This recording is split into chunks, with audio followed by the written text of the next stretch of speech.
Hey guys, welcome to our review of the entire series of Kishiryu Sentai RyuSoulger. As always, I'm your host, Frozen Stratos. Here with me today we have the Cinder Blaze. And Makotoa. Dudes, welcome back. We got done watching this whole series this week for Toku Week. And you guys commented. We'll be getting to those at the end of this episode. But we're just going to start off with our discussion, how it's going to work, how we're going to do this. We're going to talk visuals, then we're going to talk character, and then we're going to talk plot and themes.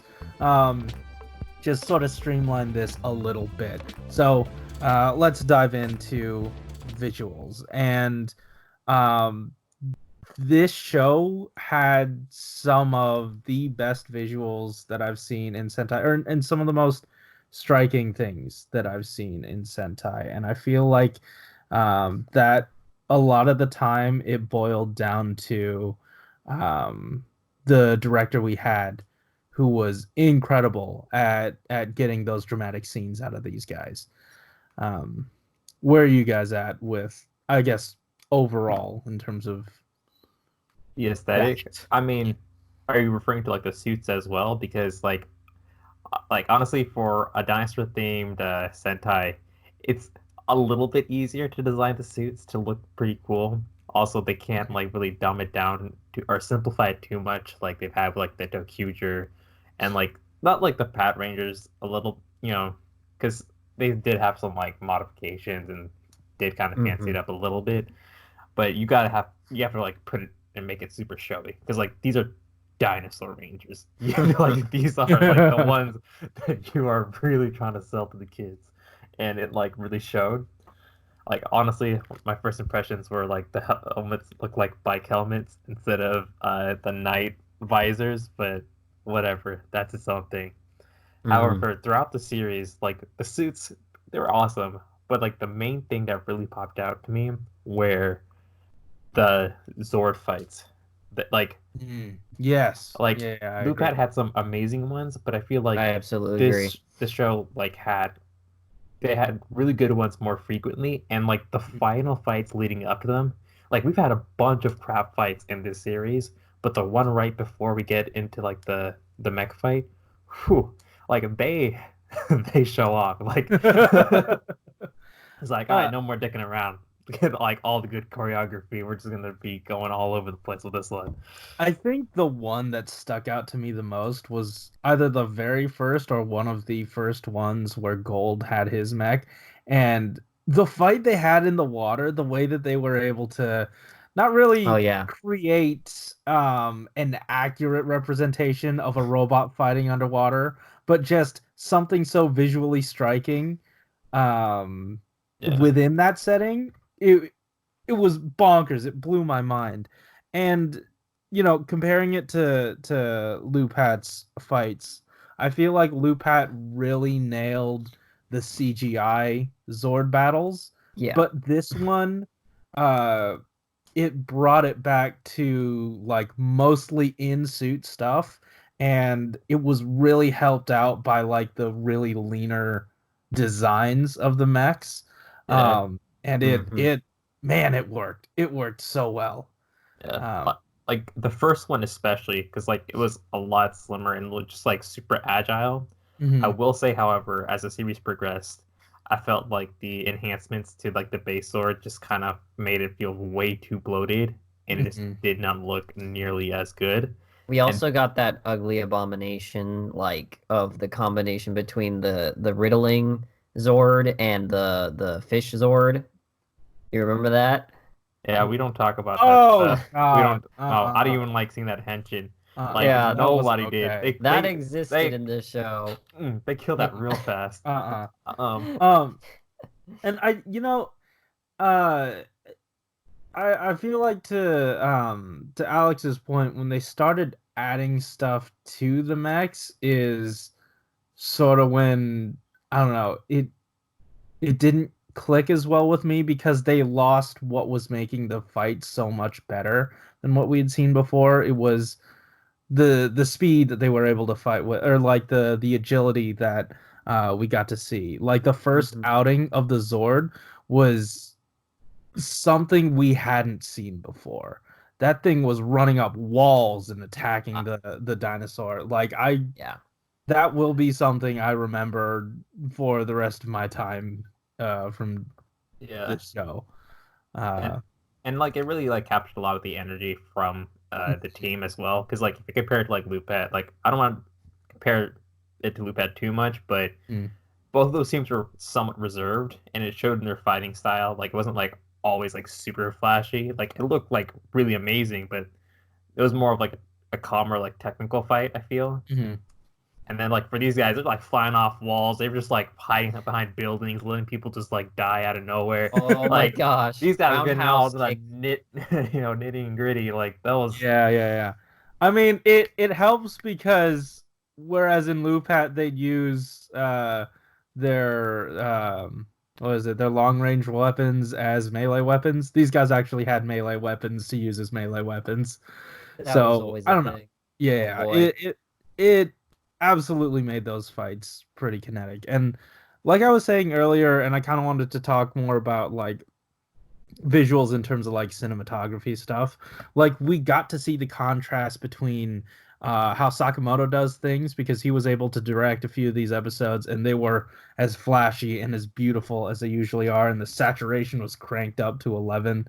Um, Always love those, but you get those fights or those scenes where it's a little bit somber and you feel like that emotional push behind a fight.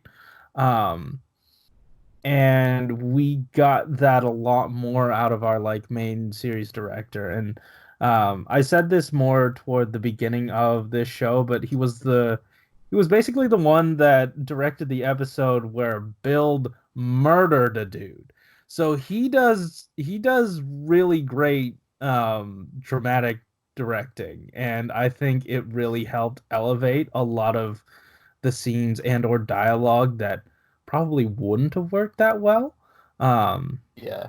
But so I was happy he was there, especially when it got pretty heated. Um, yeah.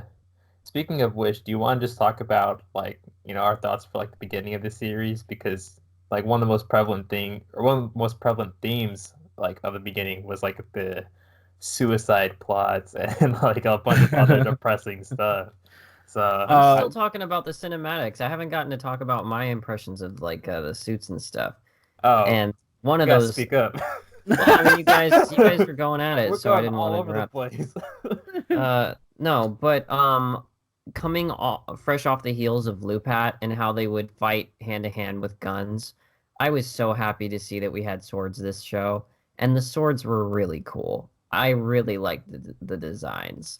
The way that they have a little gimmick where they do the chomping, and then uh, even when we got the upgraded one for this freaking Gold Ranger, that oh, one was that was really cool. barely upgraded. I mean, It I had a just, helmet on it.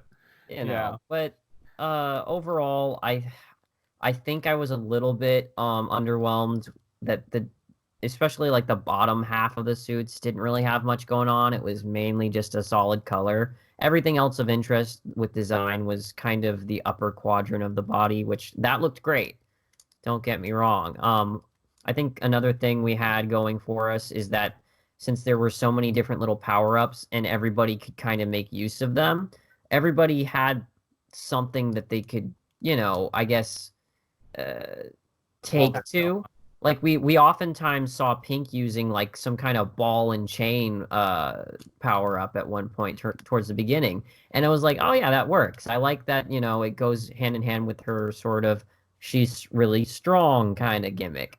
So there were. I just like seeing the other Rangers have something extra Yeah. rather than just the Reds getting everything. And I appreciate that throughout like with stuff like that they made an effort to make those like they pulled them out all the time, but I feel like to oh hey wave the gimmick around, but also to really balance out that suit because like you have the silver and you have the color on this side, but then once you arm them on, the color sort of goes away and then you get this silvery armor on top of it, so that it added to that night feel. um Speaking of which, I feel like, what we didn't really get to see too much of, but what I really wanted to get more lore behind, was the Geysorg suit, and how those sort of operated. Those looked phenomenal. Yeah. Really wish we had more time with those. Yeah. Like out of all the Zords, towards the end of the series, I hated a bunch of the Zords, like the way they just looked. But the Geysorg one that came out in the movie, oh my god. Oh yeah. We didn't even get to see it very long either before We didn't. It was but, it was really hard to find a screenshot of that thing, yeah. or even an image online that wasn't a toy, because not much footage exists of it. Yeah. And usually with figure or with mechs like that, they show up in the show after a while. This one just didn't. It melted away, it which got was blown up. very strange when you're trying to sell a toy. Yeah. They could have so- easily sold that one. I mean, Yeah, that's yeah. actually what makes me interested in it more, was its kind of exclusivity. Yeah, the elusive nature of that Zord makes me love it. Yeah.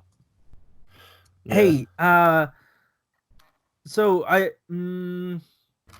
where are we at here with visuals? How are we feeling about our coverage of it? Did you guys have anything more before we wanted to move on? I feel like we can probably explore a little bit more with the individual characters, because That's right. for the villains especially, I think it would be better to talk about it when we talk about them. Mhm. I think, for the ranger fights themselves, they're probably among the best among Sentai. Like probably for some like Shinkenger, where it's like they're specialized in sword fighting techniques, where it almost looks better in that regard. But I think this cast kind of had those episodes when we it's- randomly had people have the dust on their hands and you knew it was that one director. Oh Yeah. yeah, Sakamoto. It's so weird because it's not because of their unique fighting styles. It's just sometimes when they're just in their base forms and they're just fighting mobs, they have the sickest moves. You can always count on this show. Every 3 episodes just have one of those knockout fight scenes. Yeah, in at least one time each battle, someone's acrobating over someone's body into an attack. Yeah, And a it was legit really acrobat, and not in an annoying way, like freaking what was his name from Lupat? Noel. Yeah. Noel. When he just ooh la la and backflip a couple times. Yeah, it's not For no freaking reason. Baron backflipping for no goddamn reason. Yeah, so all right. Let's head into our character discussion, and I think we'll build up to some of the good stuff. Let's start at the bottom. Gold? Gold. Sure. Yeah. I'm fine with that. Cool. That's definitely the low tiers. Yeah. Well, he not low tiers. For me, he got better because he stopped doing the thing that his character does. He stopped functioning as his character. I feel like he didn't really learn his lessons so much as, oh wow, people really aren't liking this. We should stop.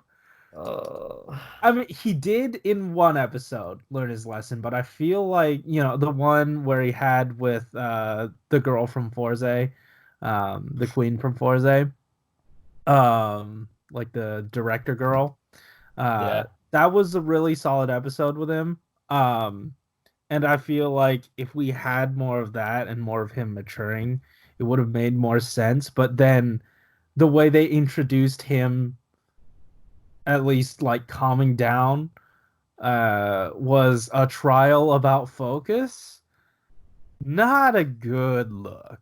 I think we can get to the trials later. We will, but I'm talking about his character and how that probably wasn't the best way to sort of inform that character change.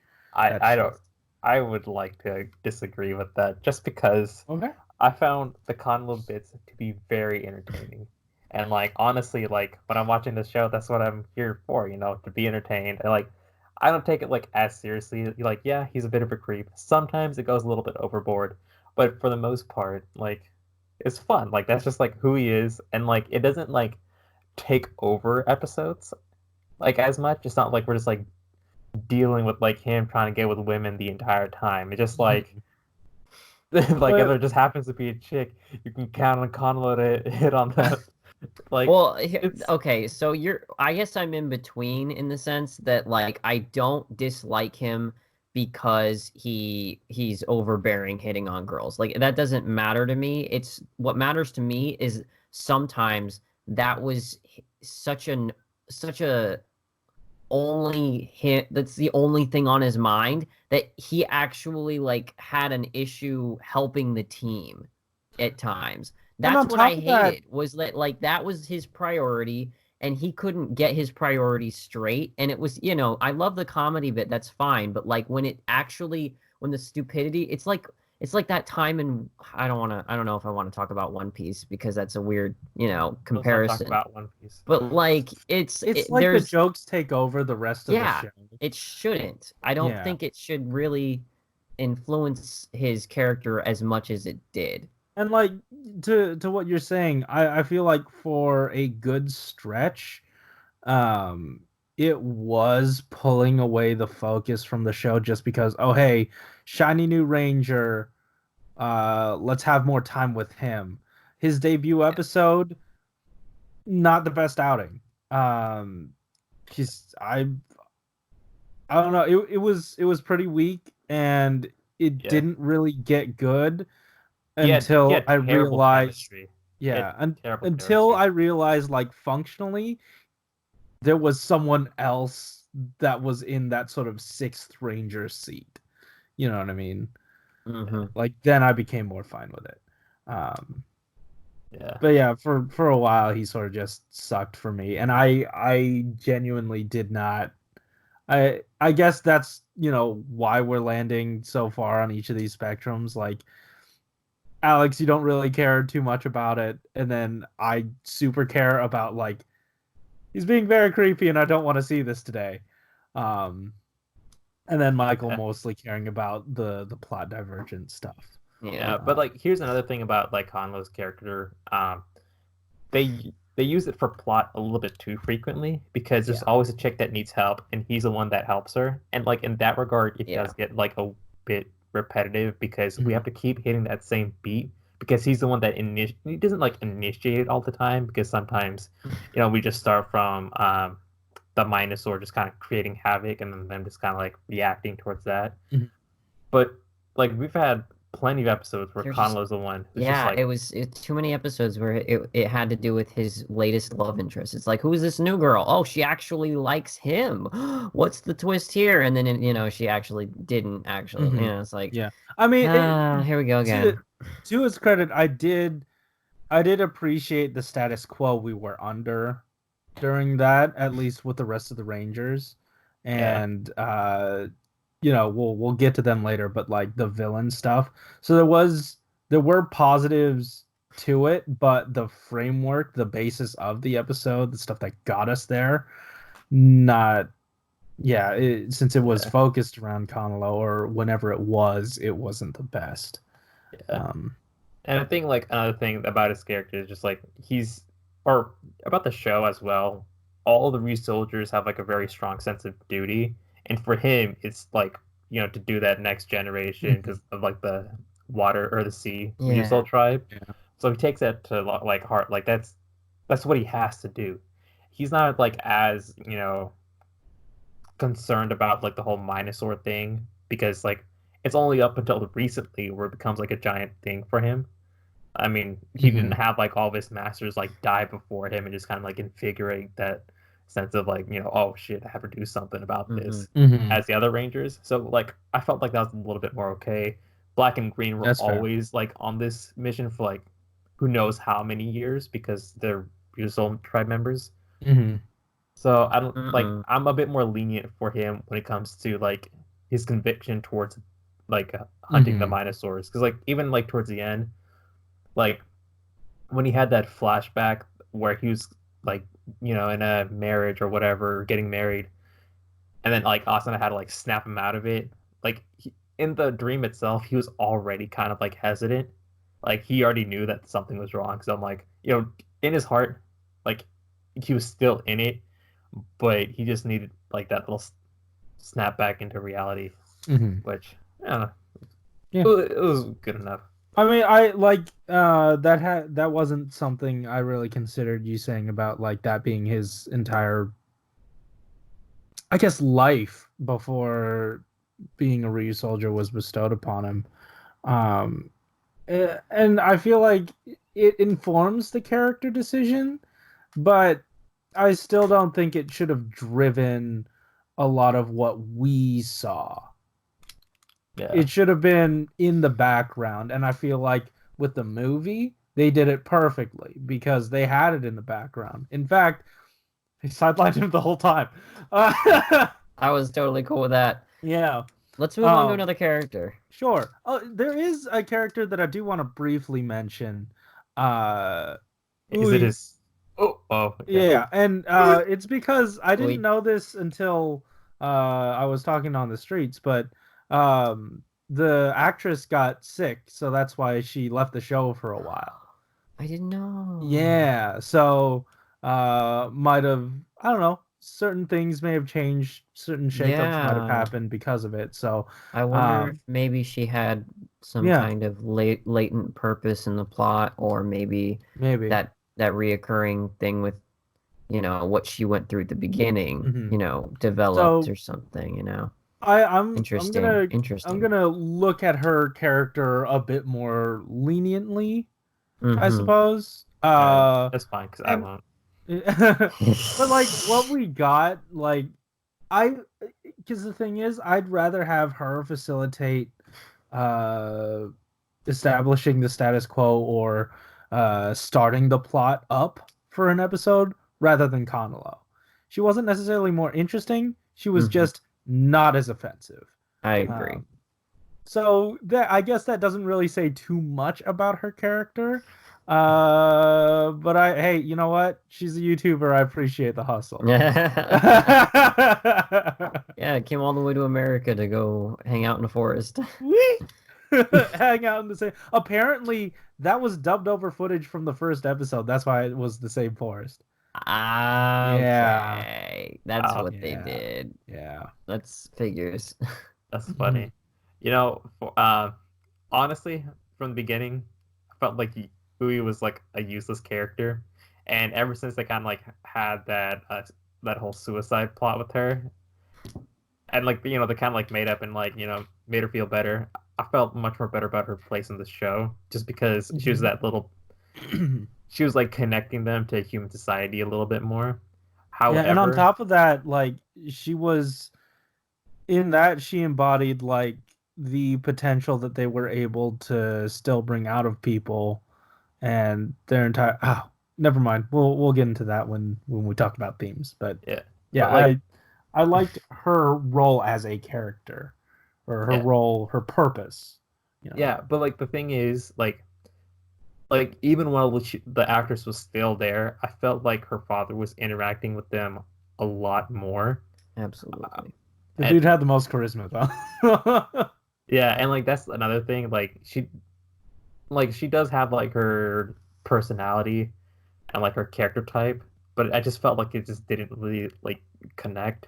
Whereas like the father was just like bouncing off of like everyone, and like even when he's just going like super far on a bit that doesn't work, his like commitment to it was just like so good. So like nearly, I think we have like many cold opens where we just have one of his gags just kind of like bring us into the episode, and they were just like, for the most part, they were like great. Yeah.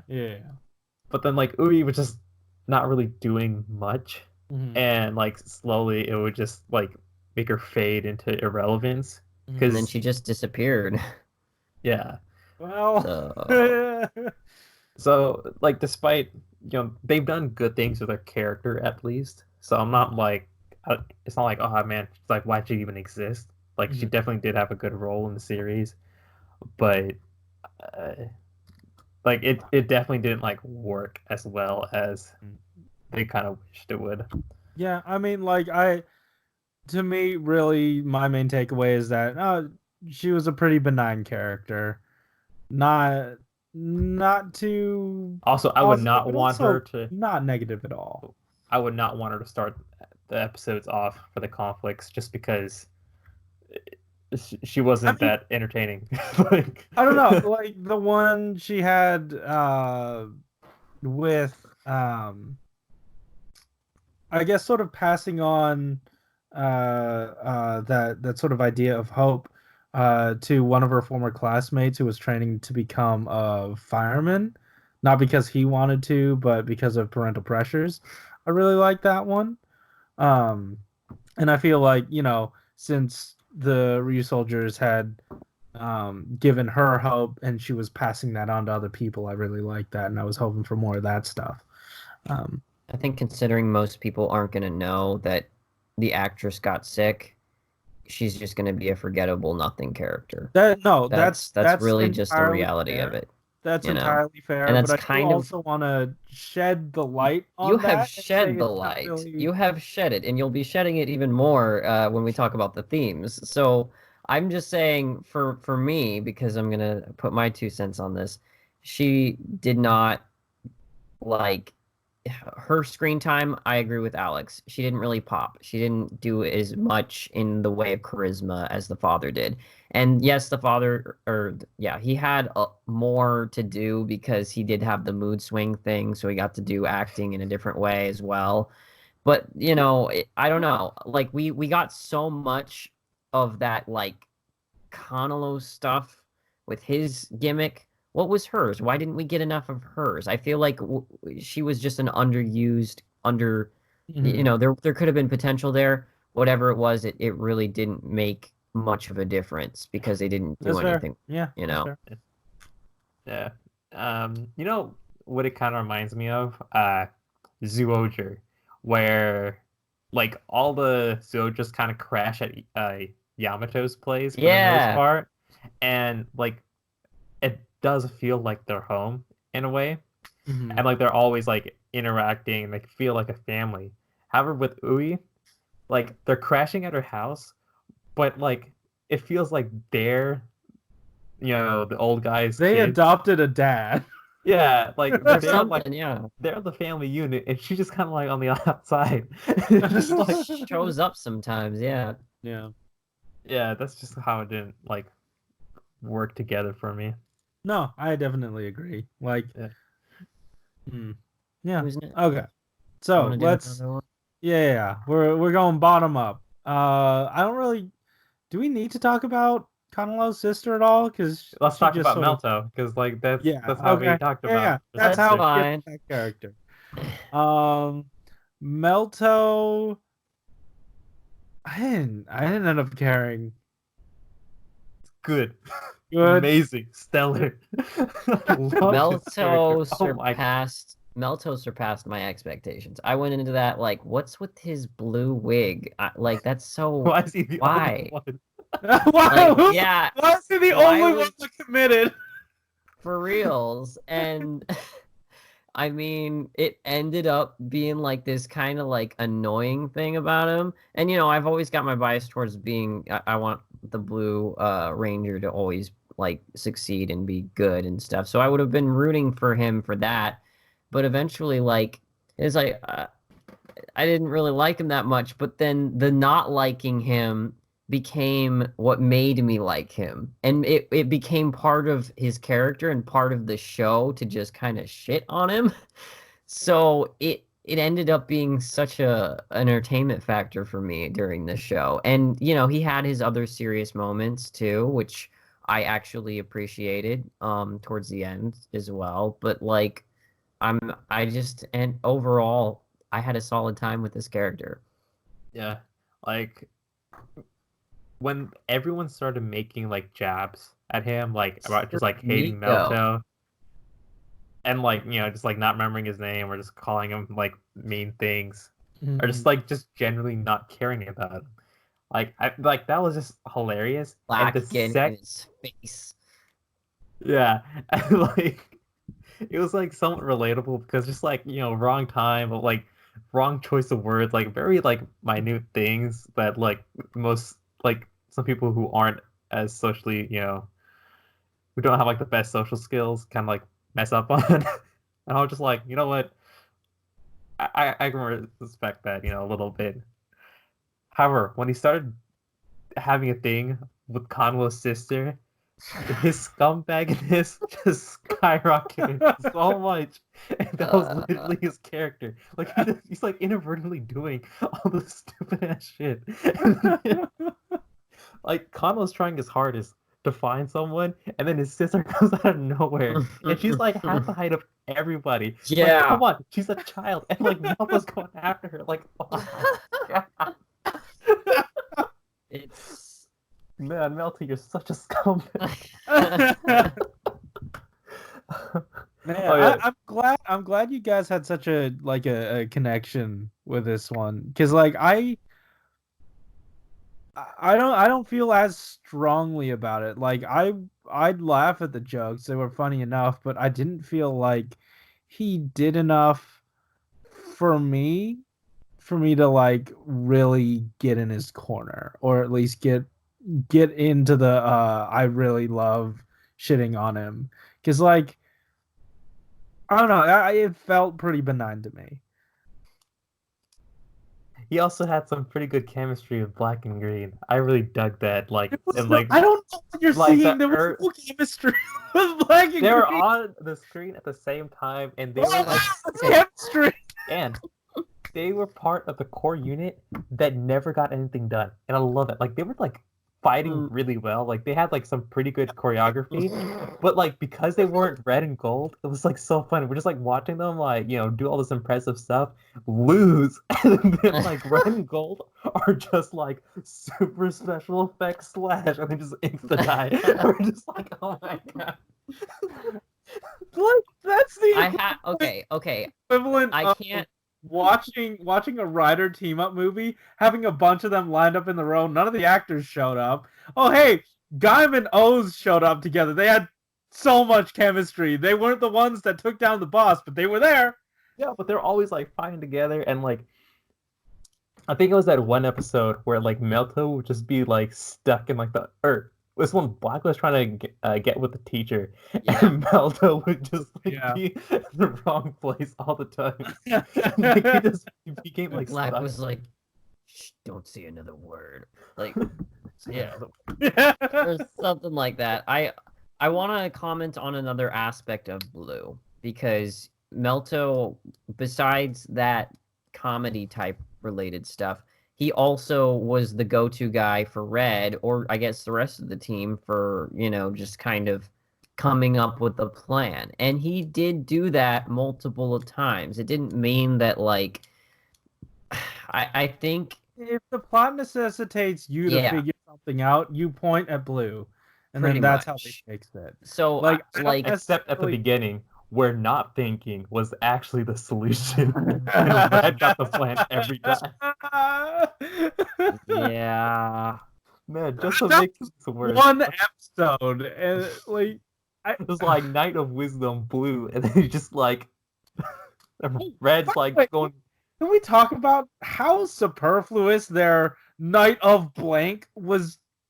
Like that title was, that didn't factor into anything at all. Except for Blue. Okay, Knight of Wisdom, like they really took that one. He was always the go-to guy for like information and stuff. The So archetype, but like Night of Vigor, Night of Haste. I mean, yeah, Haste. right. But I Do we want to talk about Green? Are we good with Blue? Another one of those characters that I just felt was pretty benign. Like I liked that he was the one who at least felt like a little bit more relatable, just because he was thinking of what he was doing, what he was going to do outside of this. And not in the Conolo sense of stuff, because that got annoying and, ended up not liking it. But Mhm. Green was not always, but you could see him looking forward to a life outside of being a RyuSoulger. And on top of that, the episode he had where he was the last man standing was really good, and how basically the weight of the entire world was on his shoulders to fix this issue, and how he came through in the end was really good. Yeah. So I think he carried a lot of weight for me. Yeah. Also, whenever he had to think of a plan, like it wasn't easy for him. Like none of those were. Like he was like put on the spot. He had to like think like really hard. Like there wasn't much time for him to like kind of like sit through and just come up with a plan. He didn't automatically have one. 4 minutes in an episode. Yeah, like, but like it's usually like he immediately has to do something because like the Minotaur is just like already doing so much damage. That's right, Knight of Haste. Oh, are we talking about Green now? Yeah, I thought we were still. Who were you Who are you talking about? I thought we were talking about Blue. No. Oh. What? No. I was talking funny. I'm funny. What are you? Wow. Let's talk about Green. He was fast. He ran real fast. Then he started glowing at the end. The end. I know, Corey, that you found weight in the character. I wish I had found more. I feel like we didn't get enough with him. We had too much Kanalo, not enough Green, in my opinion. I wanted to explore his character more. I wanted to know why he was interested in like traveling and why like he had that kind of unction to think, I guess, ahead to find where he wanted to be after all this was over. I liked that stuff. I just don't like it wasn't I guess the chuckle haha kid friendly type easy entertainment value that I think the directors were really kind of trying to look for. So we didn't get enough of it. And I mean that's just the way it is, I guess, but I don't know. I wish I had more Green. I think that he didn't have enough development. I feel like he was one of the lowest developed characters in the cast, personally. Like him and Pink didn't seem to have the most, I don't know, introspection. Like he had a really solid episode. That was like, one time. To what you're saying, like I feel like yeah, he definitely fell under that. Like there's not something we can quickly stereotype this guy into, not a character or caricature archetype that we can stick this guy in outside of dude runs fast. And the times when we did put him into that box, he was, I guess, yeah, Knight of Haste. This is starting to make a lot more sense to me now. He was a bit brash and rushed into things, and that added to sort of him being like the younger one of the team and the one that the least experienced. And that's what I thought really made sense when he said he wanted to travel, because he was the brother of and a teammate of the most seasoned ranger out of all of them, who is well traveled, and I feel like he sort of wanted to follow in those footsteps, or at least try to find meaning in his life. So we get to see a character who is in the early stages of finding themselves, and I found a lot to enjoy out of that, even though we didn't get too much of his character and his personality bouncing off with everyone else. I could definitely understand where his character was coming from. To me, he had at least the clearest, the simplest, the most streamlined like motivation. Like honestly, I feel like a lot of his potential, like ironically, was kind of like siphoned from Black, even though he was supposed to be the one who's supposed to like set up Green for his potential, because that was something that like we never got. We had teases. That was it. That like, oh, Green, he's got something going for him. He's special. he's got, compassion or something, like But that's something He's that's got like, compassion. None of us have that. He's special. He's got compassion. yeah, he's but that's well, he something was the that, compassionate one of the brothers. Sorry. well, Well, yeah, if you're comparing him to Black, but if you're comparing him like any other Yeah. normal RyuSoulger, like Yeah. he's fine. But hmm the thing is, like, that was something that came up in like the end of the series, where we just had like the new or the old Black just kind of come and like say it, and he said it like late enough that like maybe if they just want like a cheap like return on like this setup, they can have it. But Yeah. I wasn't ever expecting that from the beginning Mhm. of the series, and like even though it didn't happen like after they set it up during like the finale, I didn't really care too much that we didn't get a lot of it. Like he did get like the whole glowing and whatever, which did honestly set up the win for them.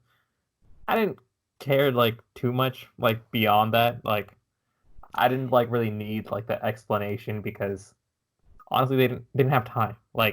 They did not. Like I was like, where are they even gonna do it?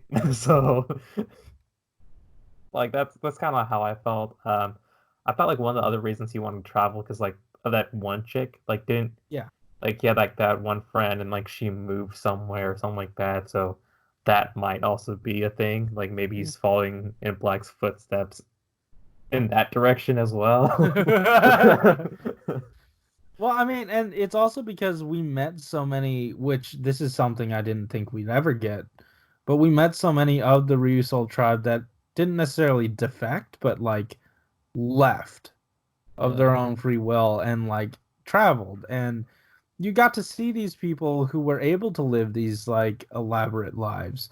Um, and at least as a viewer, that's for me that was very interesting. And I guess like on some level I might be projecting and it must be like, oh hey, Green definitely would want to experience that stuff. And it seems like a thing that people outside of the Ryusoul tribe or people that left the Ryusoul tribe definitely did. They used their long life to globetrot and do whatever. And I feel like that's just one of the things they all tended to do Yeah. or eventually ended up doing.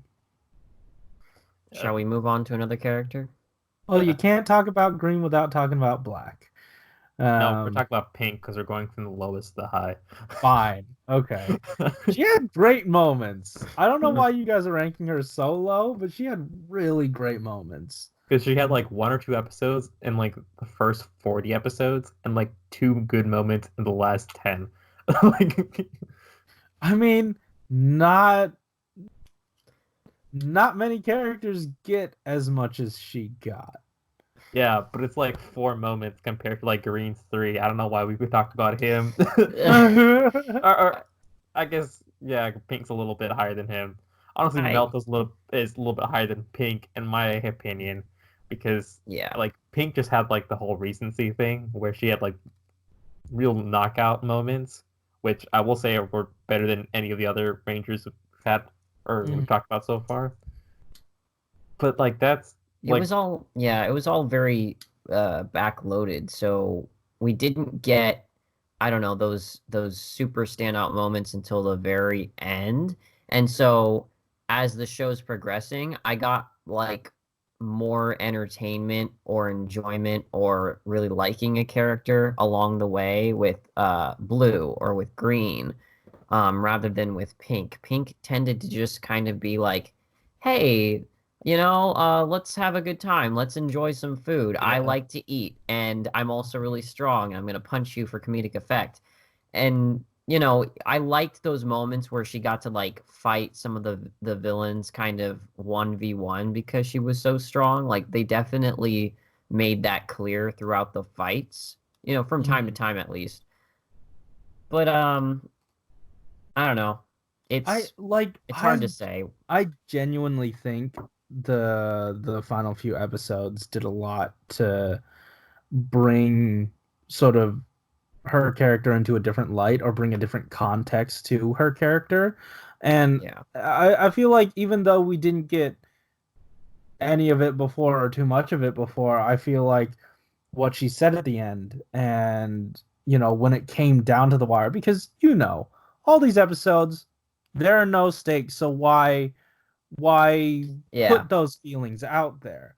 But when she said what she said and eventually did what she did at the end and built a school for them all to return to, I feel like that really recontextualizes a lot of the moments we had before and how she just wanted the camaraderie. She loved the camaraderie and wanted to be around. That's why, considering we had a lot of status quo episodes, um, it was really cool to me to see that like she genuinely really appreciated all of these moments with them and valued them.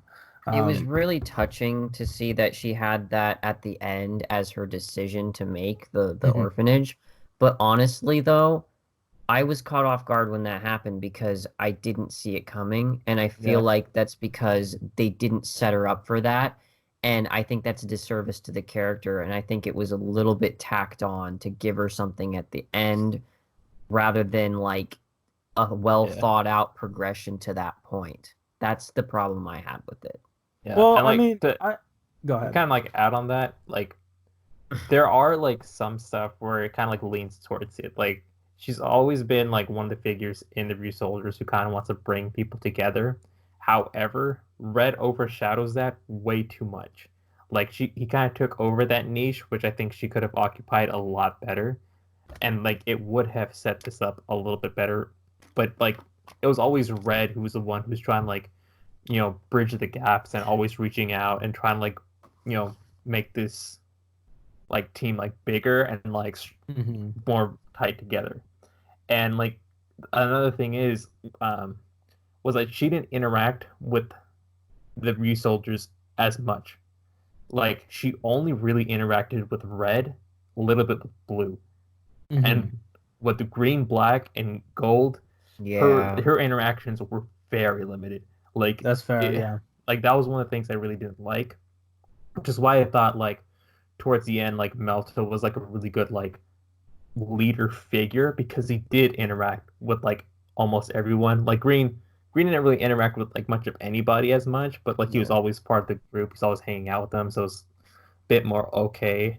But she really needed to like just be with like the other Rangers more, like that. Have some different dynamics. Yeah, that's fair. That's fair.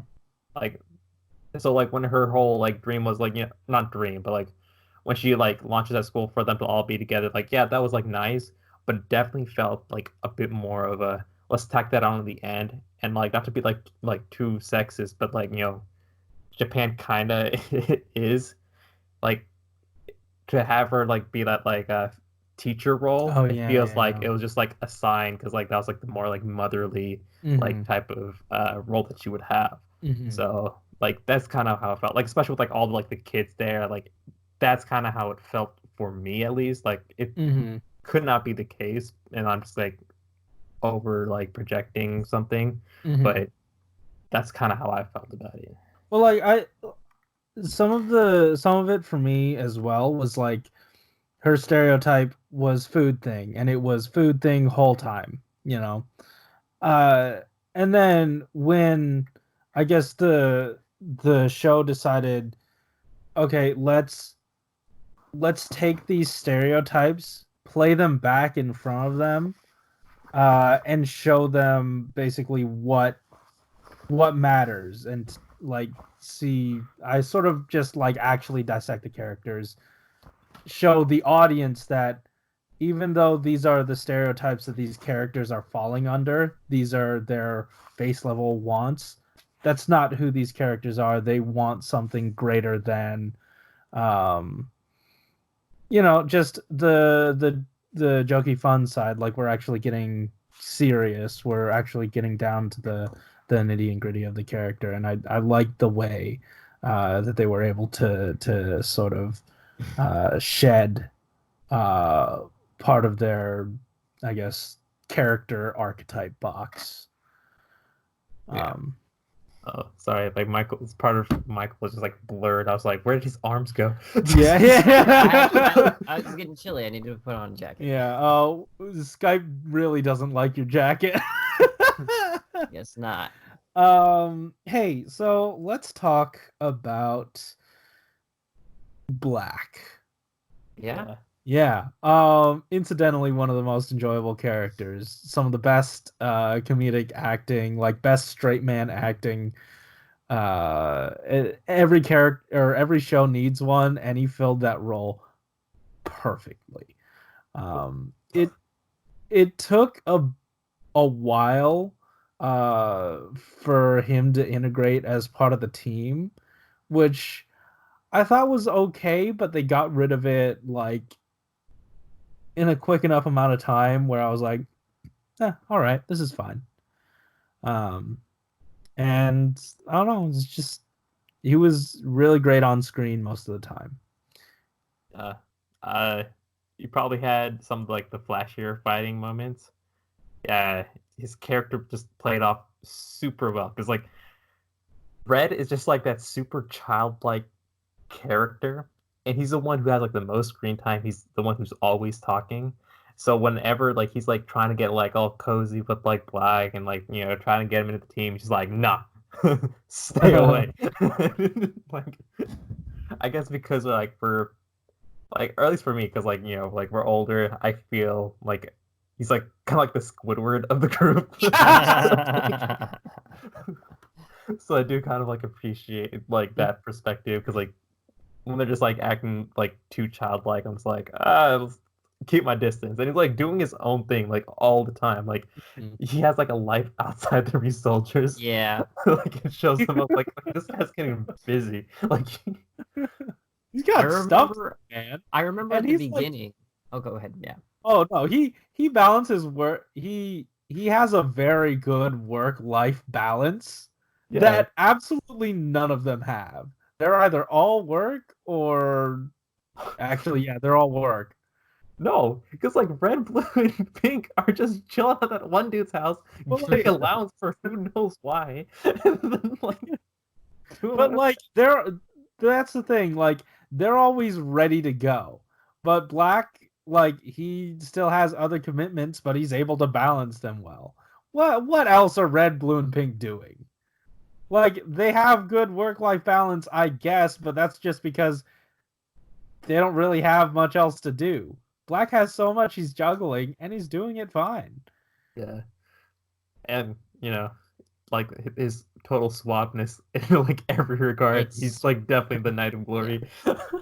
It's wonderful stuff. It was always great to see him fight because you had a more kind of like just kind of brutal like fighting style.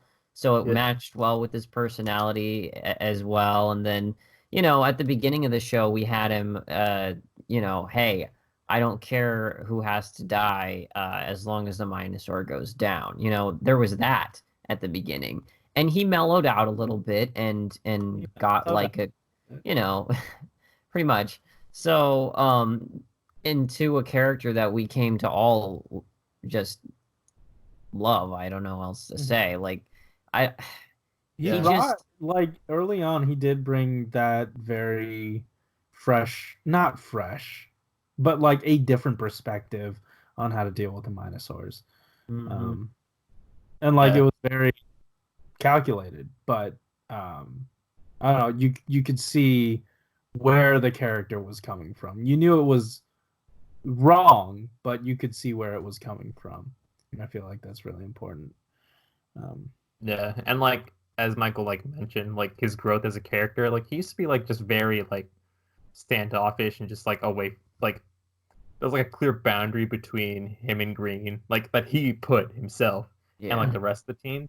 And like towards the end, like they're still like their own separate units, but he's like always like together with them like way more frequently. And it feels like he like enjoys a lot more. Like he like enjoys their company and they feel like a lot more of a team. And especially when they fight together, at least like they showed like why they are a team. And I was just like I was really impressed with all of that. Was it the movie where he was like, "Wait a minute, we might die"? Yeah. Black just, I don't even know how many moments he had that were just really solid in general, and his, the way he bounced off of a few different characters between Red and especially like Blue. Malpo. we had some fun stuff. I just I can't like pin it though Yeah, why I like him so much. Like there was I, just you a know, consistent level of enjoyment I got from this character that made him like top of the line for me. mhm. For yeah, me, like I got a lot of enjoyment about like from him being the straight man to not just his jokes, but like when he was able to begrudgingly join the antics, or when they saw through his tougher exterior and were able to break him down, you could kind of get a sense of his, like, oh yeah, he's only being mad at Master Black because he doesn't want him to die. He doesn't want him to do anything reckless because he doesn't want him to die. And we get those sort of glimpses of his um, like his true character, and behind that harder exterior there is someone who cares. um yeah. and I like those moments. Also, like, I felt like towards the middle of the series when they decided to flesh out the plot a little bit more, especially with Nada's introduction, him being that gap between like an older generation of RyuSoulgers really helped the character Mhm. and like the show as a whole. Because like he kind of like understands like how much like Nada really wants this. He's the one that kind of like connects them to like his side of things, and it really like helped the other characters. And when he kind of goes back to, or when we also have like Geysorg and like he's having his flashbacks of like, oh yeah, I think that was like Master Green who had it last, and like Yeah. Mhm. he puts that like sense of like dread and the like and suspense in the series, and he did it like pretty well and Mhm. consistently. Yeah. um Speaking of Nada, he was in the running for Red. Who do we want to talk about next, Nada or uh Red Co? Not as an easy knockout, so I Mhm. can Yeah, he start with was, certainly. He was. Uh, yeah. Michael, you wanted an entire segment about wasted potential, and when I I did. mentioned his name, it pretty much boiled down everything about that segment you had. It was So pretty I, much, yeah. It's pretty much nada. Like I yeah, don't I don't like, man, and we got to see that suit in action in the movie, and that was a great yeah, time too. And then we got to see like a brown version of the suit just pop up and like, and then we had, the power up that Red got. But man, like it hurt me to see Red take that from Nada. It actually did. yeah. I got used to it, but man, he felt so shafted. Nada was beyond any of the characters in the show. He felt like he was from a different type of television He show. felt like he was from like a regular Japanese drama, and he Yeah, was from the kids show.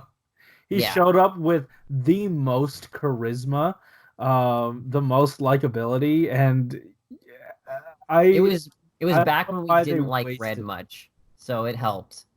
Yeah, Yeah. I like, and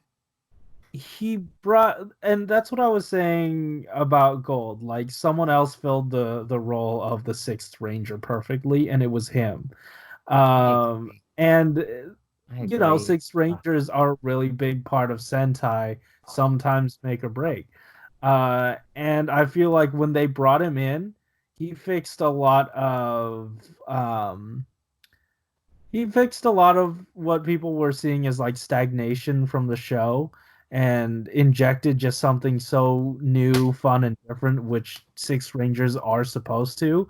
And when Exactly. they ripped that away, I feel like a good amount of what was going well for the show at that point had been ripped away as well. Um, Yeah, and they didn't even give us much time to like mourn it. I know it's a kids show and stuff, but to think that like he went and died and then it was such I felt it hurt me to see them go from Sadko thinking about it and then the rest of the squad doing a stupid bit to try and cheer him up and then that was kind of the episode. Oh man, that hurt. I like. It hurt. Oh, go ahead, Alex. You haven't really spoken. No, like that was it. Like it just felt like real crap when the morning episode was like I'm fine to gloss over it, but when they do like something like that, like for me, I didn't like it, but I could see it being appropriate for a kids show. It's just you know, weird, like considering the theming we were supposed to have for this show, or like that the undertone, right? Like we'll get to suicide. it. Yeah, We'll get to it. we'll get to it. But I mean, it's and like uh, what I won't defend is the decision to pull him out so early. But what I will defend was the episode he did die in, because that was structurally, like foundationally, a really good episode. Out of context, if you just said, hey, this is the episode where Nada dies, he's a really good character, check this episode out, it shows you some of the best like directing that RyuSoulger has. It hurt because the episode was so good. It hurt. Was so good. It like I hate it more because the episode was done so well. Because they could have knocked it out of the park. They could have knocked this character out of the park. They could have given him a way better death, and they just didn't want to set it up for some reason. Yeah. Oh man, I still remember our review for that one. We're just like, technically, this is a good episode. Yeah. But like, it felt like I didn't enjoy it. Like, yeah, that was the thing. Like, at the end of the episode, I was just kind of like, not like hard down. Yeah, like not like leaning down though. Like it just. Yeah. I was like, God, like why did you have to drop? We didn't have enough time with him. Good. That's the thing. It wasn't fair. He was evil. Like, I mean, okay, he was good, but he wasn't like doing anything. He was just around hanging out. And then he got his power, we saw him. These guys were, whoa, what a twist. And then he starts attacking people. He deals a mortal wound to Red, but since he's Red, he doesn't die. And so then, he's just fine. And then, Green decides to, befriend him on a level that, he was able to use to get into Nada. And then Red did that, and we were good. Nada was friend, and he had power, and it was cool. And then we got, that was it. It was, one episode later, he dies. Yeah, and, I wasn't even asking for, great plot episodes with him. I just needed more filler with him. I needed us, because what RyuSoulger is good at is their status quo, because it was really fun and pretty jovial.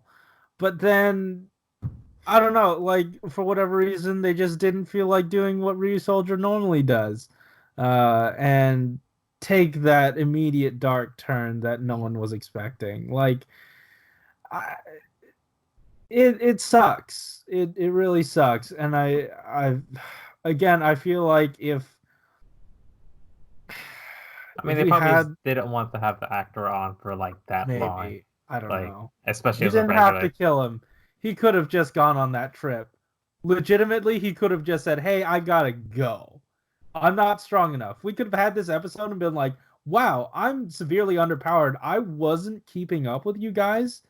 So I'm gonna go train." Or maybe I'm still having trouble controlling it, or something like that too. You know, I don't know. I still feel like the episode where they cleansed his suit was definitive enough for me to think, okay, yeah, that suit's fine.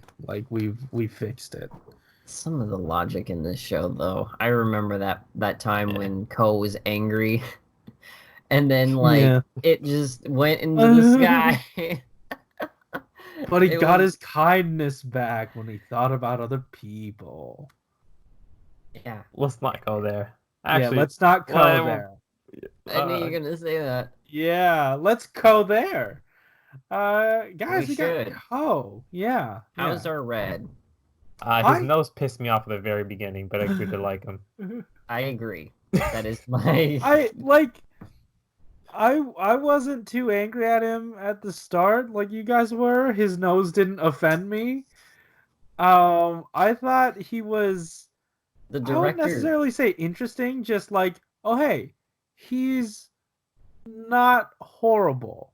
And most times that's enough.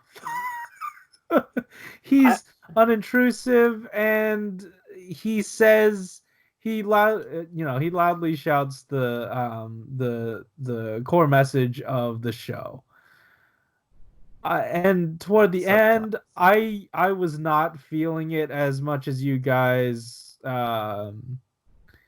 When he finally did, like, I didn't think, oh wow, what an amazing turnaround. I just thought that's because we had the low he's doing- standard, so I it guess. looked like it went up a lot higher. Like, for I us. just thought throughout the entire thing, I was just like, oh, he's doing the Red Ranger. He is being Red Ranger. There wasn't anything too stand out for me about Ko.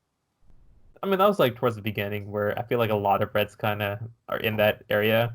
However, I feel like for Lupet, like Keiichiro and forgot his name, but Lupin Red had very distinct personalities. Mm-hmm. Whereas, and like that's kind of what they played off of. Like this guy Ko's just played personality was smiling real weird. Yeah, and then, smiling too much. The director, he was behind the camera and he said, "Smile too much. I need you to smile the most you can, and then more."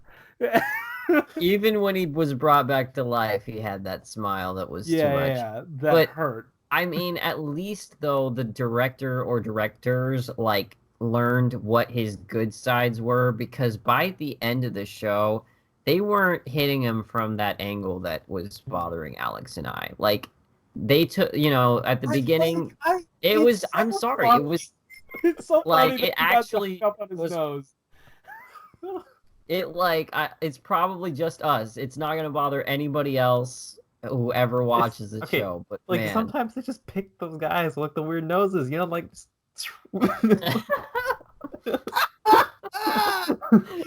If there's any takeaway from this review, it's that man really didn't like that nose. Next, they got Red had the same type of thing. Like, okay, we're not gonna be talking about that. Yeah, like, he did have the thing of like, ooh, he got anger issues, but I like liked that too many it times. They didn't do much with it, but when it came back in the movie, that made my day. Sure, it's just like nothing was sort of resolved from it. Nothing really. Oh yeah, you're right. Character more with it, like it just felt like, oh, a detail that this character has. Somebody should have been like, yes, let the anger flow through. Like give him something. I'm all this. Like maybe like legitimately give him the Geissorg suit and just see like what he does, and then maybe have Nada get like the red, so he fights to break him out. Oh my god, that would be amazing. Oh man, even if it was just for an episode, Nada getting red. The powerful moment of like Nada has exactly what he wants, but he chooses to return it back to Ko. Hashtag what was it? Wasted potential. Missed opportunity. Yeah. Are we good on Ko? Because I want to get to like the actual stars of the show already. Yeah, we should. But I mean, they come as a unit. Let's talk about Crayon and Weisel. I mean, Gatulus was in there. He was all right. He was pretty good. All of them were good. I loved that personality from not Tank Joe, right? It was the second one, the mean one. Oh, also the fact that Tank Joe was they fun. changed his character. That was so funny. Like, he was so crappy. Like, lasted 6 episodes. They killed him, replaced him with like Weisel, and then we're just like set. We were so set, and I never wanted it to end.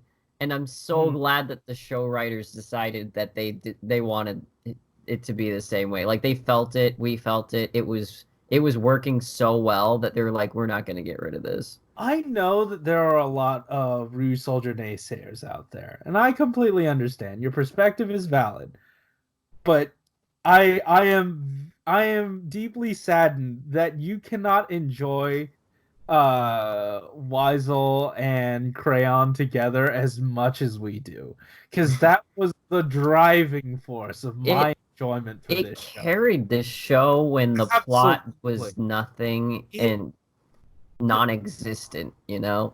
The standout moment for me with Weisel, and this is gonna sound absolutely horrible, but the moment he turned into that suicidal dude's friend and Yes! hey, do a That was suicide now.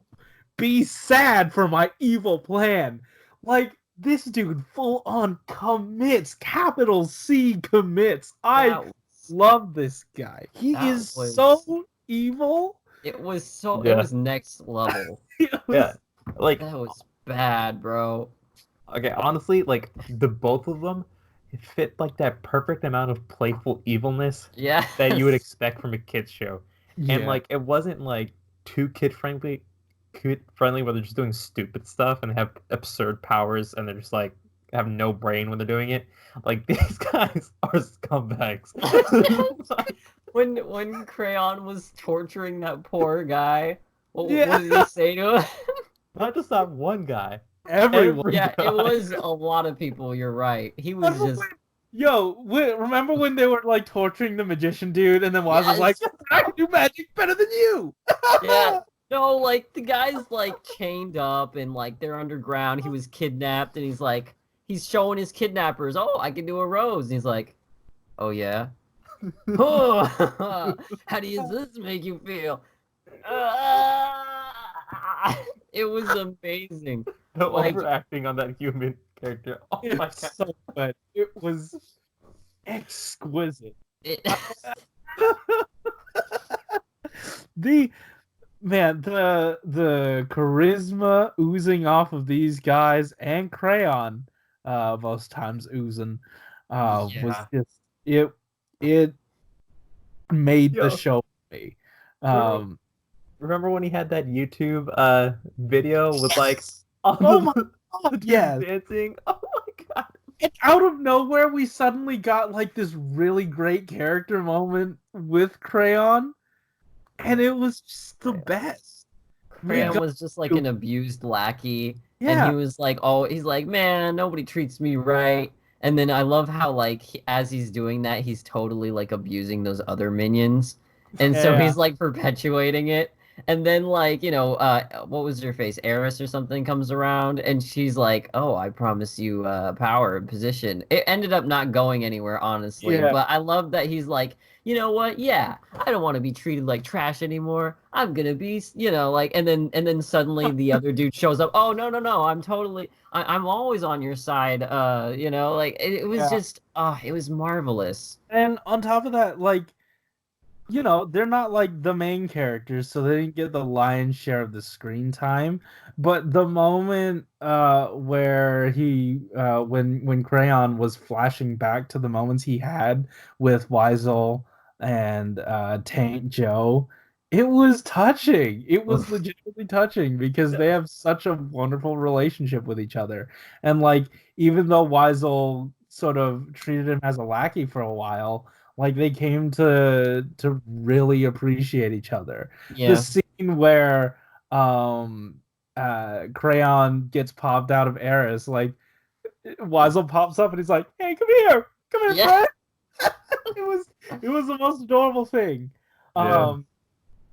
Yeah, they elevated for me what was just an alright show to like one of my favorites, because I like there's no other way that you can get these characters. Man.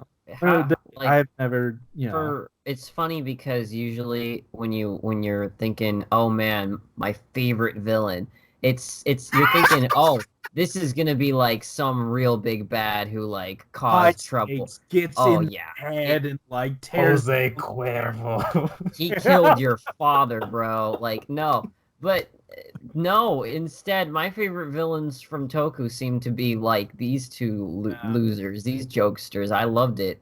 And Yeah. like it brought such a context to the low stakes nature of the show.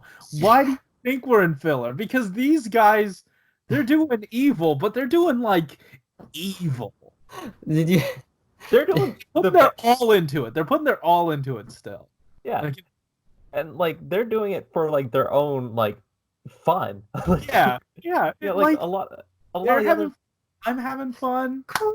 That reminded me of that tweet you put out from the was it like Justice League Lex Luthor? He's like, "Hey, aren't you gonna wash your hands?" No, of course not, because I'm evil. It's just that kind of stuff. Yeah. Yeah. And like that was one of the like as you said, like they kind of like kept the status quo that way, but like that was like their whole ambition. Like ever since like we switched from Tank Joe, who really wanted to like rule the world and all that stuff, like Weisel just wanted to have fun and was like that super like entertainment wizard. And they would kind of like escalate it to like a catastrophic level, like if they let the Minosaur get big enough, because like it starts off like as a very annoying and like kind of petty but like funny like Minosaur that they would like inflict on someone. But then like when it gets bigger and starts like destroying the city, like yeah, then the RyuSoulgers have to go deal with it. But like they're just trying to make some people's lives miserable because it makes them happy. Yeah. Like They are the most entertaining bullies. For real. Oh man. Yeah, those guys. Highlight of the show. Best part. I can't. Nothing tops that. Yeah. In this show for me. Pretty much. How about Gatulus? I want to mention him a little, real quick.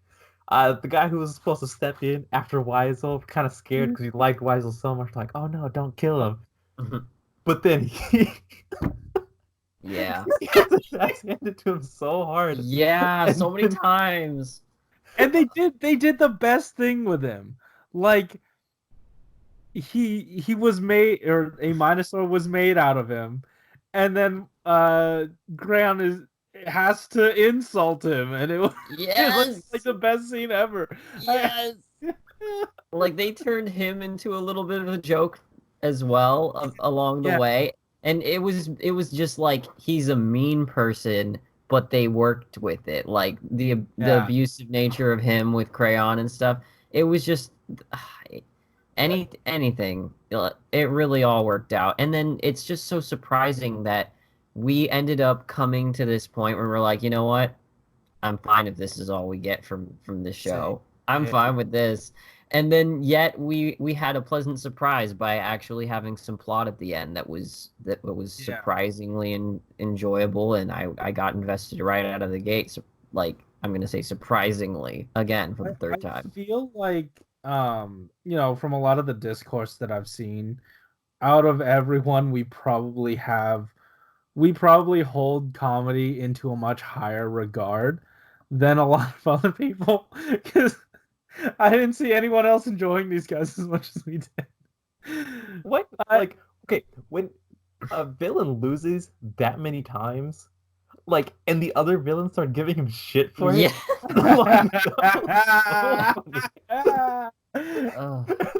Gotulus starts whistling out fast.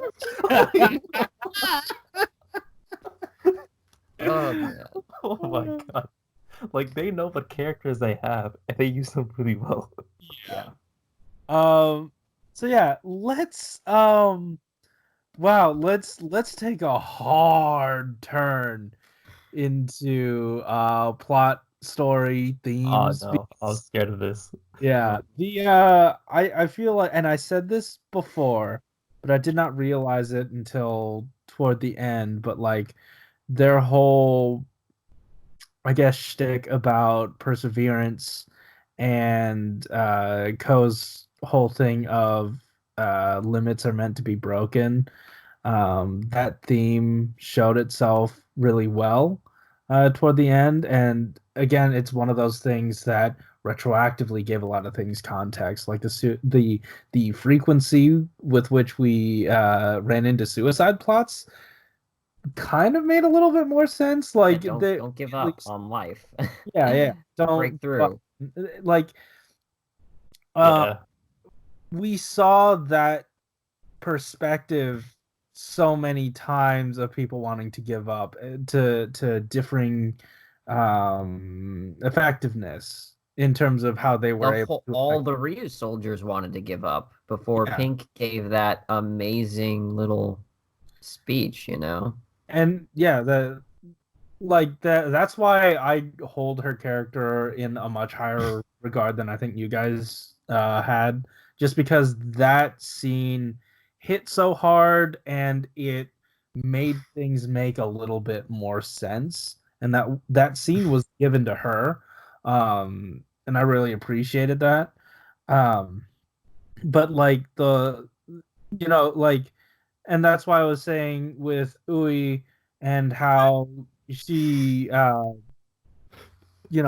was sort of passing on that hope that they were given to buy the RyuSoulgers, and gave it to someone else, and paying it forward. Like, she is in that episode, it kind of serves as her being the embodiment of what they're fighting for, because while they would gladly sacrifice their lives, it's because, not because they want to give up, but because they didn't stop.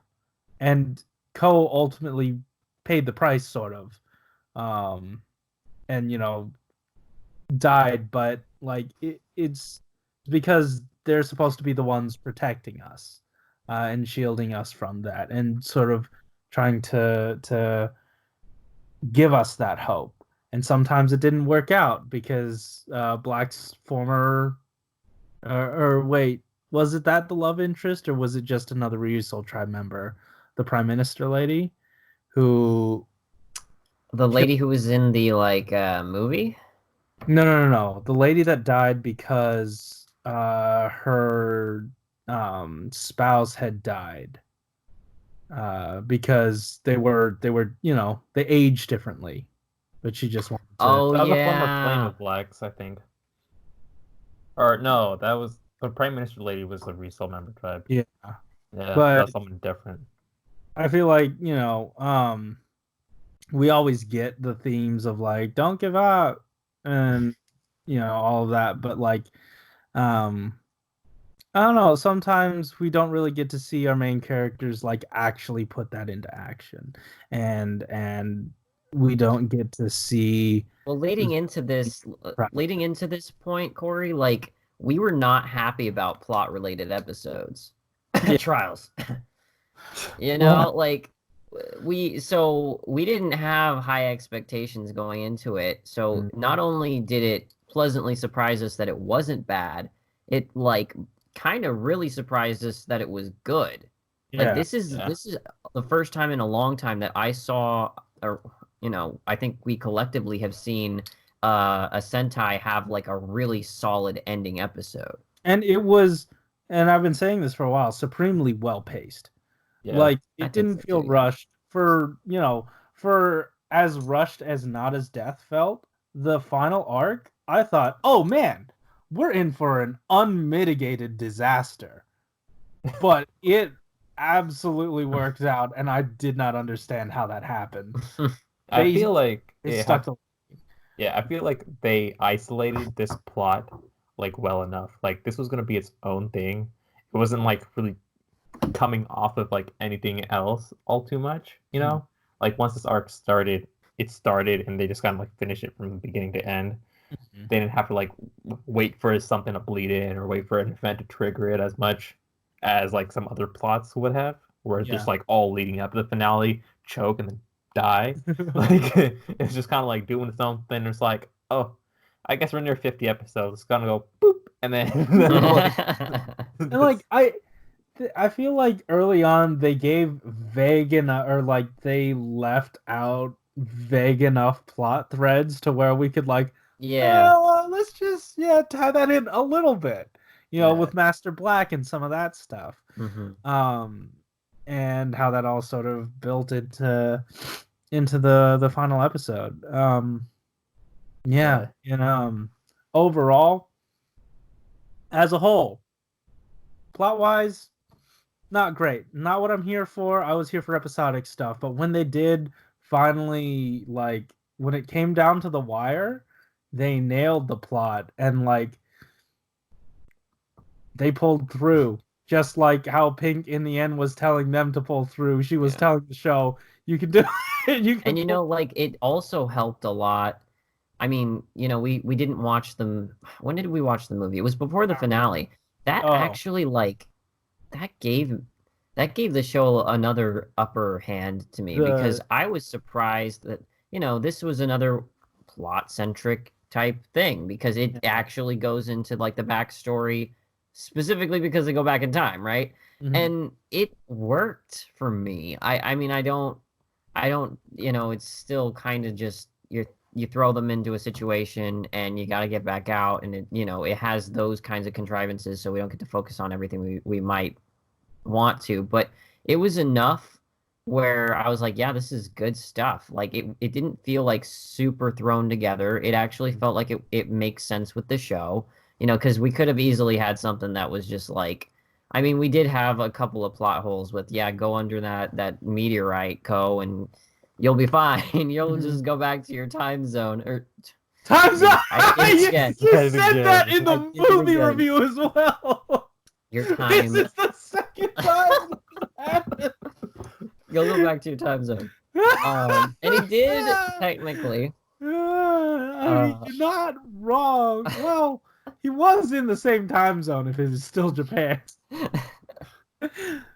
Or it existed. But yeah, like, I mean, not to do the movie review again, but that definitely helped flesh out a few things, and I feel like because we are American viewers, we don't get to fully experience it like in order, because like when it came out is probably when we should have seen it.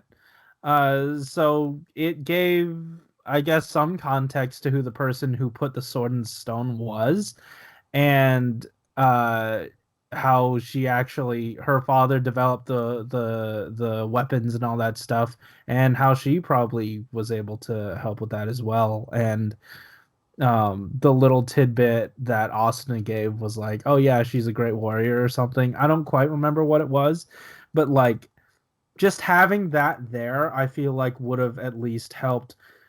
Even though the trials sort of sucked, it would have helped frame it a little more, Yeah, this like, chick's give it a important. She actually did stuff. Yeah. So in that regard, that's another thing where I'm like, okay, I'll sort of let that slide because technically this was. I'll never let the trial slide. Well, no, I'm not letting the trial slide, but like, I'll let me not having this information beforehand. Oh, okay, yeah. Slide. Sure. Yeah. Like those trials episodes are completely god awful.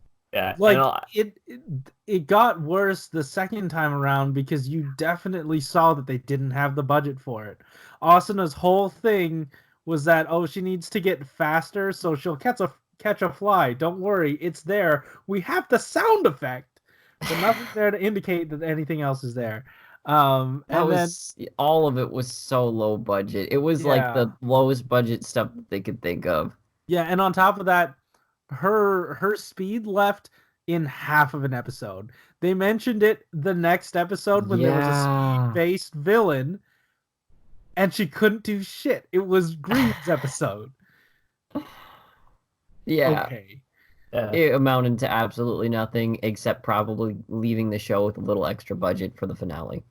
I guess so. So. And you know what? I guess that's fine. It was a really good finale. Yeah, and I think like one of the other reasons I hated those like types of episodes was that it really toned down like the impact that like Weisel and Crayon had in that episode, because we're focusing too much on like their plot and what they were doing, and not enough on like Weisel and Crayon having fun. Like, and we take away like one of the best parts of the series. Like, of course, the episode's not gonna be nearly as good, I guess what we're saying is your enjoyment of the show will go as far as your enjoyment of Weisel and Crayon. At least for like. Speaking about your enjoyment of the show, if you guys don't have anything else, I mean, we could still definitely talk because I'm sure their comments are going to touch on what we're talking about now. But you've got comments. We're here. Yeah. let's dig into those because we're talking for way too long. Yeah, absolutely. Yes. Let me see. Let me pull some of these comments up. Because I know with the first one we got a few. All right. First one coming from Tommy Lulu in the chat, who is also now part of RRR the Breakdown, spin-off show to RRR the Streets. Go ahead and check him out this week on RRR The Breakdown. RR Zero on their show RR the Breakdown. So from Tommy Lulu, for me, I felt that there were strong ideas presented in the final arc. For example, Eris creating both the heroes and villains is something unique. I don't think it's ever been done before by a Sentai before. Well, Die Ranger. The ideas of duty were sprinkled in at the beginning and end of the show. Sprinkled at the beginning of the show and done very well in the end. I wish that they would expand more upon these concepts. There were a lot of missed opportunities I felt that RyuSoulger didn't tackle, and when they got to good ideas, the show was basically over. It ended strongly, but I wished the whole show was more cohesive. I do agree with that when you're looking at it from strictly like plot, Yeah. But if I'm thinking I'm enjoying my time week to week, it's Crayon and Weisel, man. Yeah, or that sucks so much that we're so on board with this that now is like, I'm sorry you didn't get plot, but man, I would take this any day. It feels bad saying that because the show could have had that. Imagine if the show had as strong a plot as, throughout the whole thing as it did at the end. But also imagine if it had the same strength plot but not good enough villains. We wouldn't have nearly as good a time. Yeah. I don't know. I feel like they helped me switch my expectation of what to get from this show. And I was able to just fully enjoy it. I completely understand the notion that you are wanting full story and something a bit more considered. But if we ever find out some of the stuff about why the Zords were the way they were, why they were, who put them there and stuff like that, we did from the movie because the dude built them, and then they sacrificed themselves to seal Eris away in different random caves. Yeah. That's why they were sealed away, to give power to the sword. Something like that, yeah. Okay. Yeah, I definitely agree. It could have been tidier with the plot, but it's just not. You can't do that when you have Weisel and Crayon being as strong as they were. They remind me of characters like the ones we had in Build, where their comedy didn't feel nearly scripted. It was just those characters being themselves, and the way they talk to each other was just very close and casual, and we dig that. When they're just kind of playing off of each other, and then they're doing their own thing. That's great. Not when they're just saying scripted jokes and they're just reading their lines. No one really cares for that as much. Mm-hmm. And I feel if we did get if we did develop the plot limit more, definitely Weisel and Crayon as they wouldn't be able to do the things that we enjoyed them doing. They would be forced to do bigger and more evil things, and maybe they wouldn't have as much of the fun in it, because when we're digging into the plot of RyuSoulger and what they were building up, it's pretty serious stuff. The villain wants to wipe out life on Earth because they think they've how the RyuSoulgers are, they think they're failures and stuff, and kind of wants to reset everything.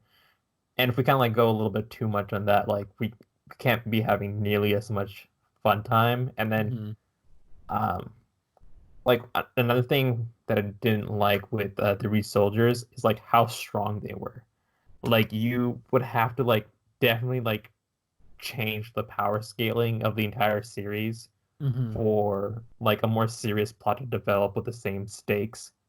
And like that's something that like they kind of like messed up on a little bit too early for them to kind of like have in the middle of the series. Because like even when we're fighting Geizorg, it took them 2 episodes to begin like on par with him. Like whenever we would have another villain like this, it would take a long time, like not like too much, but like probably like 5 or 6 episodes to like have a chance at beating them. Like how we had like with not Gotulus, but like I think it was in Zoologer, like the blue guy with the hook, and then Yeah, like I was another thinking of Oh him. wait, That is Bungalow. exactly who I bungalow. was thinking of when you were bringing this up. Was like a build up to defeating like a really strong character. It took him a while, and that ended up panning out, and it paid off. I really loved that payoff too. But like again, you're right. It Yeah, like trying to do it with more plot involved and more serious stakes and stuff probably would have quelled some of that natural just chemistry Yeah, I agree. from the I comedy, mean, you know. it's not to say that you can't have both. It's just very difficult, and I don't know that the powers that be would have made that possible. You know. yeah, When you and think like about it, Weisel and Crayon kind of got pushed to the back towards the end when the plot was coming out, you Yeah. know? Yeah. So they just survived the end, and that's all we wanted at that point. Mhm. Mhm. So we were happy, but like Yeah. the plot definitely would have squeezed them out of the Yeah. picture. I agree. All right. So, as usual, we have a comment from Double the Unknown. And you know what, my friend? This is a lot more reserved than I was expecting, so I appreciate it. It's still long, but I definitely appreciate it. All right. Let's see. I think RyuSoulger is average. It doesn't excel at anything and isn't strong suit. And its strong suit is probably the jovial nature created by the Hardy cast. Ooh, delicious soups.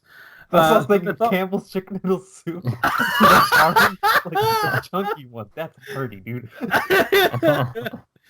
The mythology was set up nicely, but left me feeling like the show missed out on a lot of potential. The biggest problem I have with the show is that it feels like the writers forgot something. Maybe this is because of the poor pacing or because the writers used the Druidons more for comedy than villainy.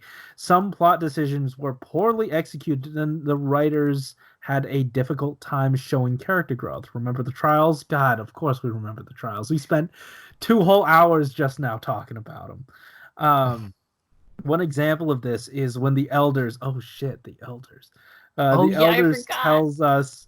The elder tells us how much growth the group had gone through after killing Tank Joe, episode 6, by the way, when it didn't really feel like they had changed at all. All critiques aside, the show is par for the course when compared to recent Sentai and is nowhere near as bad as what some people claim. It's just your run of the mill, which is what I've come to expect each year from this franchise. Fair. Um, I guess No, it's not. It excels in comedy. Like no other Sentai has been as funny. that's the thing. Like I said, I feel like we are some of the only people who cared as much as we did about the comedy. Yeah. Yeah. Maybe it's because we knew we weren't getting ourselves out of this, so we had to find a way to enjoy it, you No, know? but no, like, but that's the thing though. Like, if they want to do that, that's totally for something they can do. Like, we've had comedy-based, not comedy-based, but we've had Sentai with a more comedic focus. I think Kendra was one like that, right? We didn't watch Bokenger. No, but like, just like that show in general, right? I don't know. I haven't seen it. I thought that was supposed to be serious, like globetrotting stuff. Uh, maybe I'm just thinking about like Operation Overdrive or something like that. No, RPM, RPM. Oh Yeah, yeah, go yeah. on. Yeah. Go Ondra. Yeah, that's the one I'm thinking about. Yeah. So like, it's not like new in the space for sure, and like that's totally fine for them to focus on because they still like have like the regular Sentai stuff, but just kind of like spin it in a new flavor. And I feel like we've, at least I haven't seen comedy hit so well in Toku in a while. I think the closest was Build. at least in build, but I'm thinking Sentai. The closest I think was Zyuohger, but it wasn't as much comedy as much as I just really loved the cast dynamic. I would agree with Yeah. that being the closest because nothing really. It's because Lupad is the next one over. Because no one really tries for it, and they had the best chemistry, which brought out some more humor. Like we did have those episodes of Lupat that were pretty funny. Dance episode, hell yeah, dude. But man, okay, Lupin Blue was just it's pretty good. So anyway, yeah. So definitely, yeah. I again completely understand if you felt a bit more of an average thing from this, but we're just coming from, hey, we really like the comedy stuff because like it hits differently than anything. I'm gonna miss these characters. Yeah, and I'm not talking about the main cast. I'm talking about the villains. That's it, bro. I'm gonna miss. I want to see their adventures on Crayon's planet. Yeah, that's what I want to see, and them having a begrudging heiress hanging, or not heiress. Oh yeah, Precious. He is hanging out with them. Yes, I love that. Sounds fun. That sounds like a good road trip. Yeah. You know, I feel like we were sort of watching different shows. When the RyuSoulger showed up, sort of just glossed over. But when Weisel and Crayon showed up, we were like, "Ooh, here we go! Here's the show. Here's the show we've been watching." So yeah. Anyway, our final comment comes from Cody Wilson. I tweeted out today that, hey, comment on this video, and it'll get read in the thing, which I accidentally put up the watch log instead of the review, but at least I got the message, so I can read it here. A meh series for me. The cast was somewhat bad, somewhat good. Kanalo, Asuna, Toa, and Bamba were either bad or just sat there doing nothing. Melta had the classic fight. Now think later, then went. Wait. Melto had the classic fight now, think later, then went back to think in the next episode. I did like how Ko was reckless when he was younger, but not so much now. I wish either all the dinos talked or just Hirumigo and no one else. Villains weren't that bad for me, but I wish there was somewhat of a main guy throughout the series versus Weisel and Muscle Man doing whatever. Have someone order them around and order Crayon. Overall, 5 out of 10. Won't miss them like how much I miss Carrie and Katchiro from Lupat. But I don't hate them like Takaharu from Ninja. Kyrie. Yeah. Oh, from Lupat. Yeah. Wow. Yeah. I mean, I guess we are the outliers. Yeah. I bet you these guys like X8. Guys, thanks for watching. If you like this episode, hit that like button and subscribe if you want to hear more from us each week. Tell us in the comments down below what you thought about our thoughts about your thoughts. Do you like X8? Really? Hell. And hey, check this out. We're sort of rounding out the end of Toku Week, but we still have some awesome stuff left. The episode 0 recently went up for Kira Major. That went up on Overtime subs and will now go up on our channel as a watch along, not the actual episode. The watch along will go up on our channel at the same time as this. So if you haven't had your Sentai fill, check that out. Guys, thanks for watching. Keep it juicy. Yep. See ya. Later. God, you are great, Alex.